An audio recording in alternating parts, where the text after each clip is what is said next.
everyone.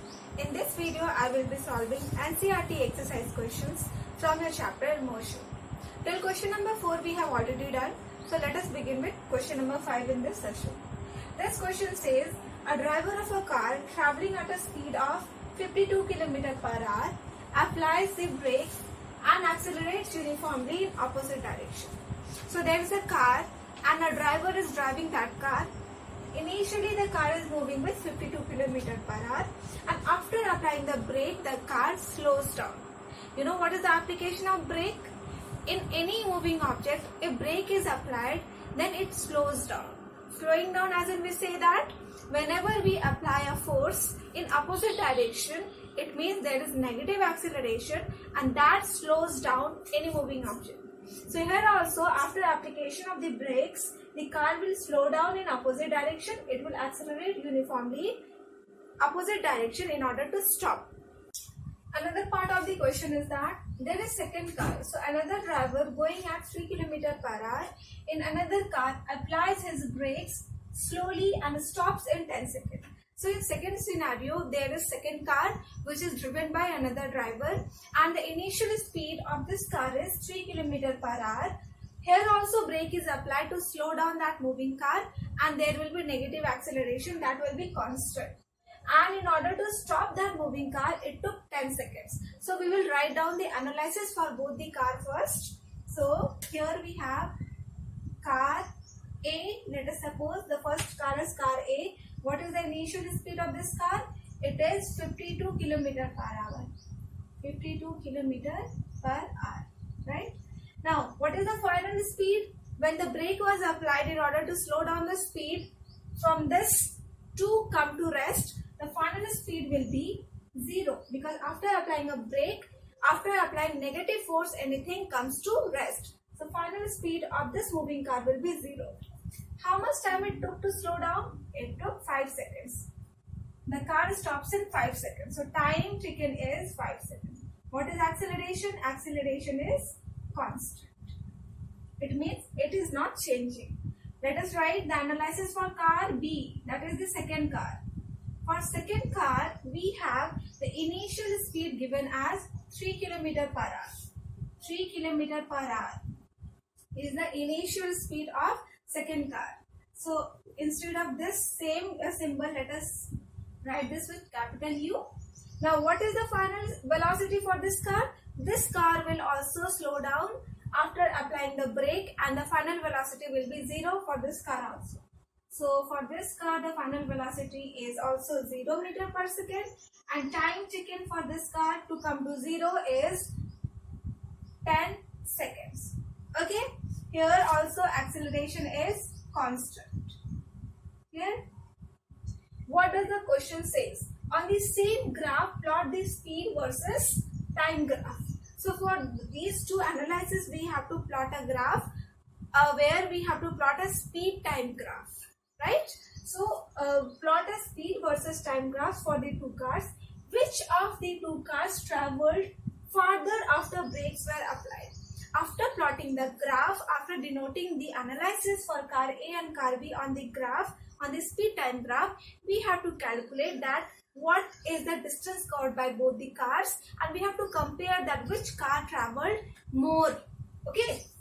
So let us plot speed time graph.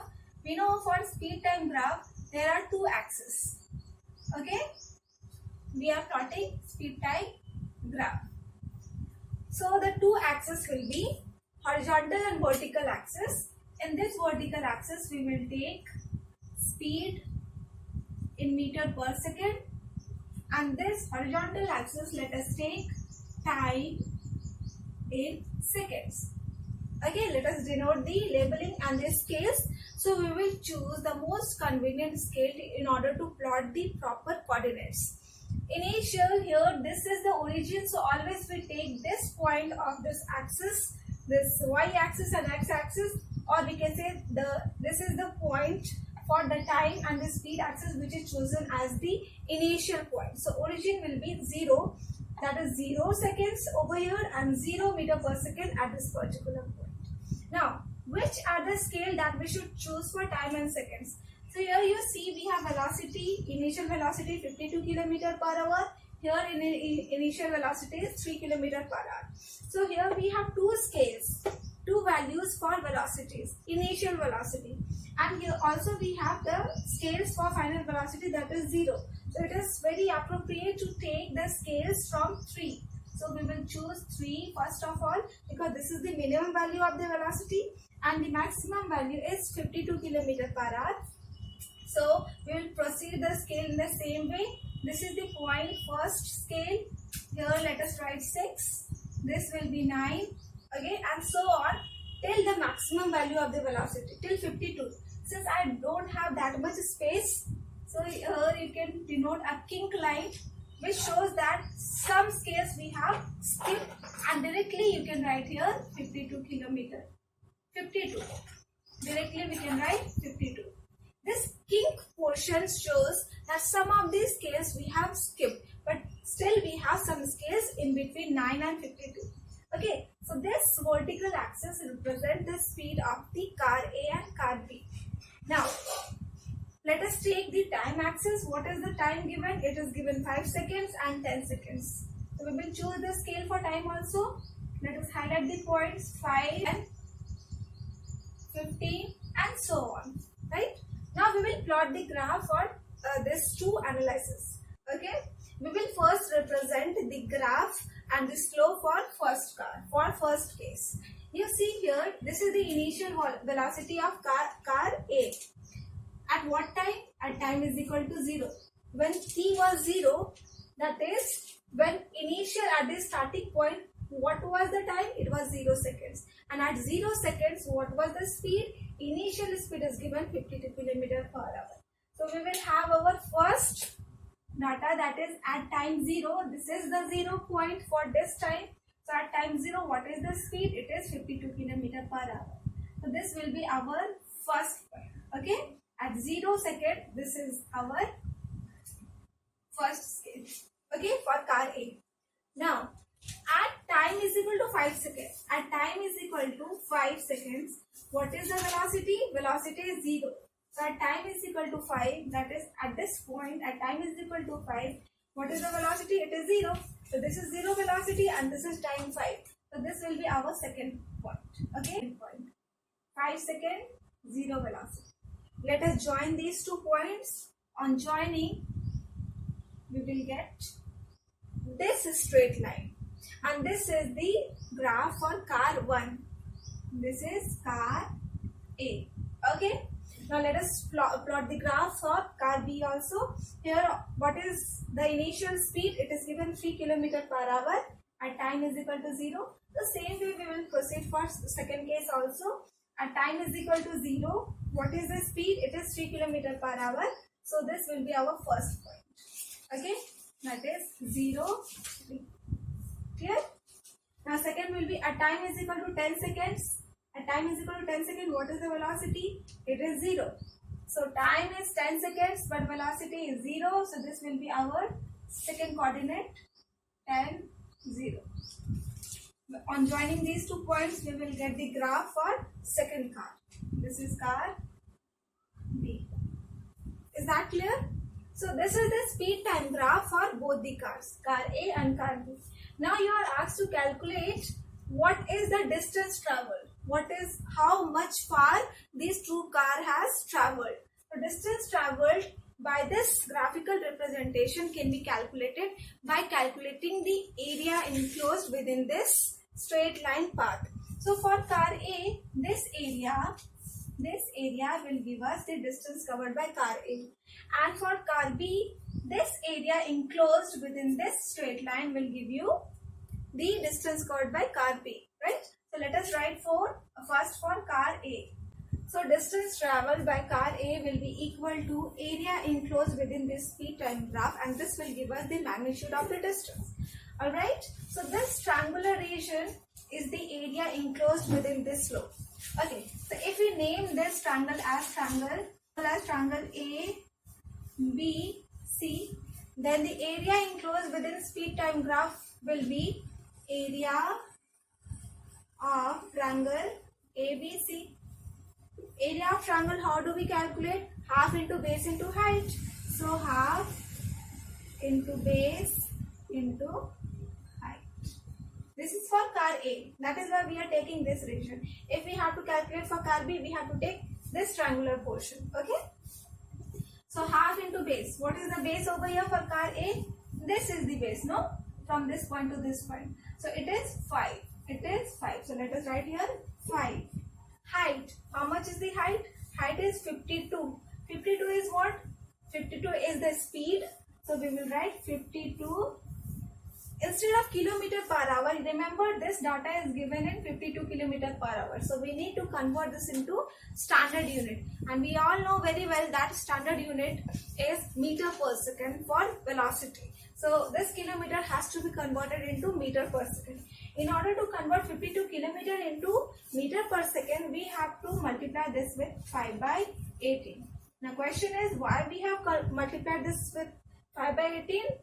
Then it is quite simple. Whenever we have any quantity in kilometer per hour, we just directly multiply it with 5 by 18. Because you know that 1 kilometer is equal to 1000. Okay, 1 hour, if you convert hour into seconds, then it has to be multiplied with 3600. And this will give you the unit in meter per second. Okay, 0, 0 will get cancelled. 2 5s are 10, 2 18s are 16. So what we are left with here, the factor is 5 and 18. So instead of this much calculation, we simplified and we directly multiplied this 52 with 5 by 18 in order to convert this into meter per second, right? So if you have to calculate the units in, if you have to convert kilometer per hour to meter per second, then simply you have to multiply with 5 by 18. Vice versa, if you have to convert meter per second to kilometer per hour, then you have to multiply with 18 upon 5. Okay, right?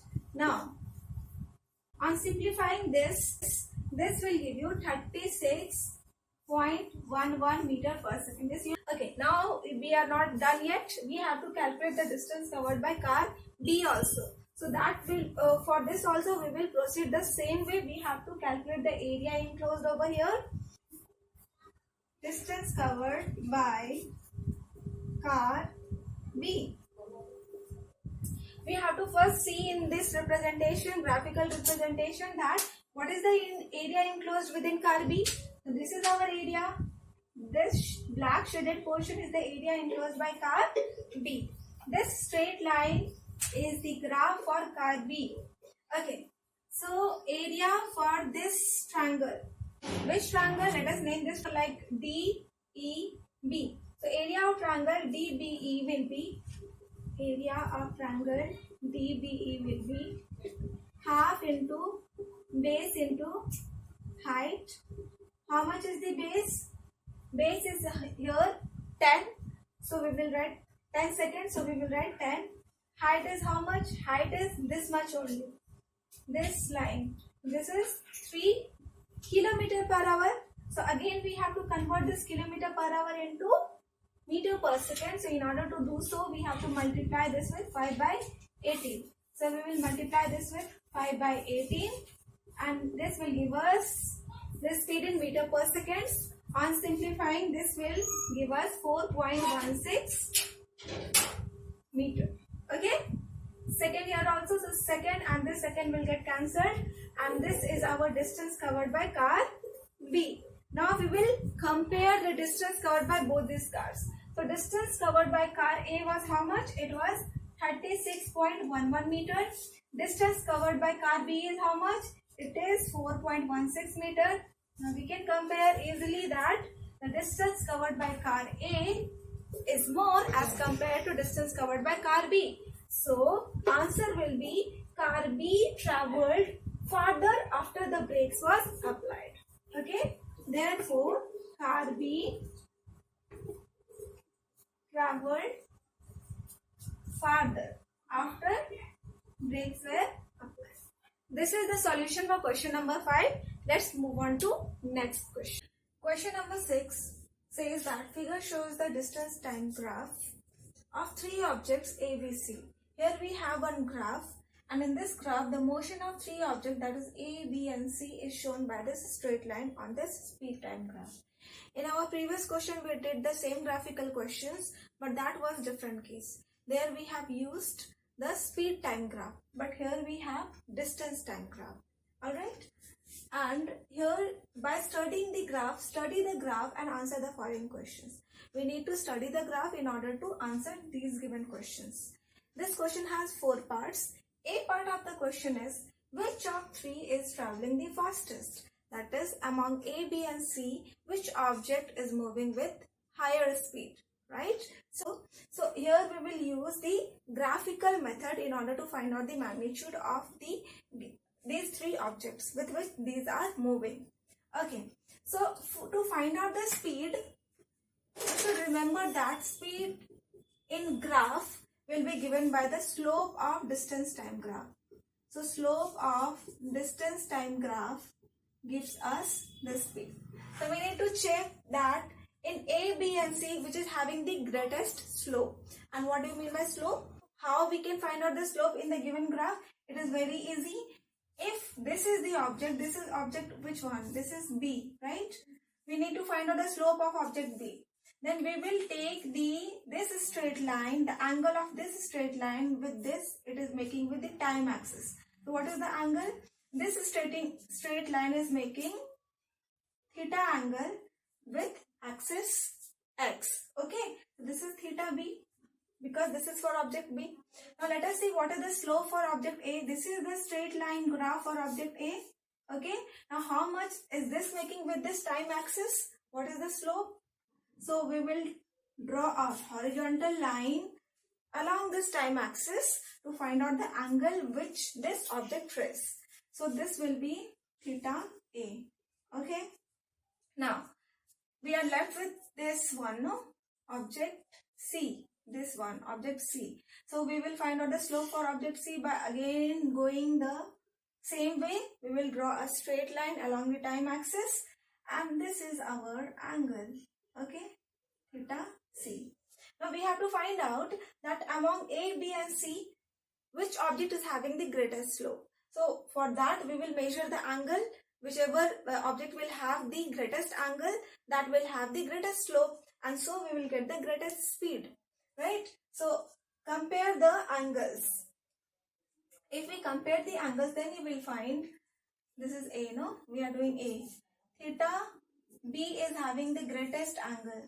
The slope of theta B is the greatest one, then theta C, then theta A. So theta B is, that is object B is having the greatest angle. So slope of, therefore slope of B is greatest. Therefore object B is traveling the fastest. So answer for A part of this question will be object B. Why? Because B is having the greatest slope along the time. B part of the question, are all three ever at the same point on the road? So the question is, A, B and C, are they ever meeting at one point simultaneously? You can see from here the straight line. For this we have to find out the point of intersection first of all. So you see this is the one point of intersection, but this is the meeting point for which object? This is for B and this is for C. So this is the meeting point for B and C only. Okay, A, B and C, we have to find out the intersection for A, B and C all together. But this is only for B and C. Now about this one, this is also only for what? This is only for B and A. Okay, so this is also not true. Now this one, this is for C and A. This is also not true. So if we extend all these three lines, you will find that they are not going to meet each other at any point. Okay, so answer for B part of the question will be no, they will never ever at the same point on the road. So this will be no. Coming to C part, how far has C traveled when B passes A? So that we have to find out the distance traveled by C, this line. Okay, when B passes A, when B passes A. Okay, means at this point we have to find out the distance traveled by C. So let us first of all point out the point of intersection for A and B. When B passes A, so this is the point of intersection when B passes A, right? And we have to find out the distance traveled by C over here at this point at this particular time. Okay, so what we have to do, we have to first draw a vertical line at this particular time. So at this point, at this timing, B passes A at this point. Now we have to find out the distance traveled by C, means this line. Okay, so this is the distance traveled by C. If this is the straight motion for C, if this is the path which represents C's motion, so this distance we have to find out, right, from this point. Okay, so we know that time we already know because it is already depicted, but we don't know what is the position at this particular point for object C.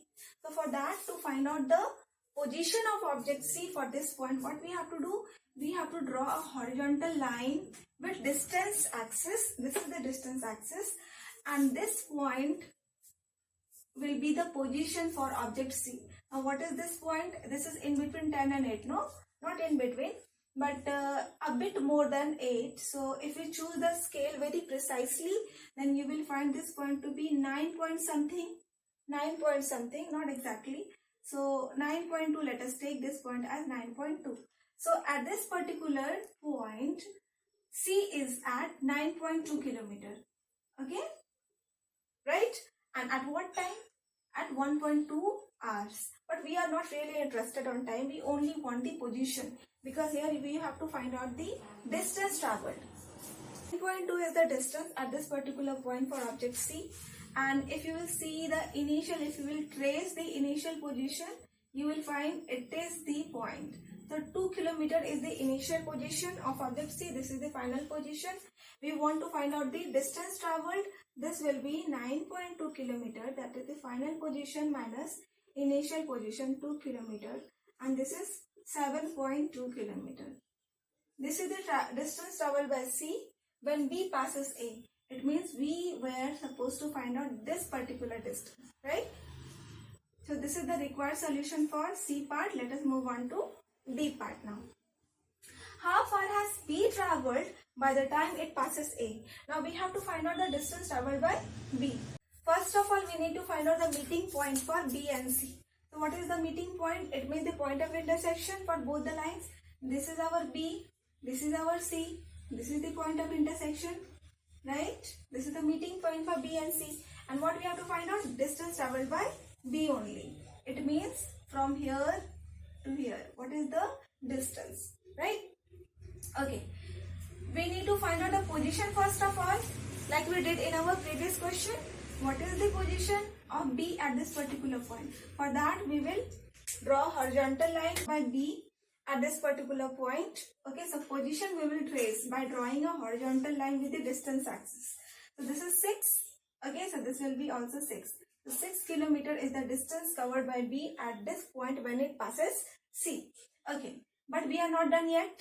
This is the final position. This is the initial position. We will subtract both quantities to get the total distance covered. So 6 kilometer is the final one. 0 kilometer initial distance, and 6 minus 0 will give you 6 kilometer. The distance traveled by B by the time it passes C. At what time it is passing C? At this particular time, right? So is 6 kilometer. So this is the required solution for question number 6. In my next video, I will explain the rest part of the questions. Thank you.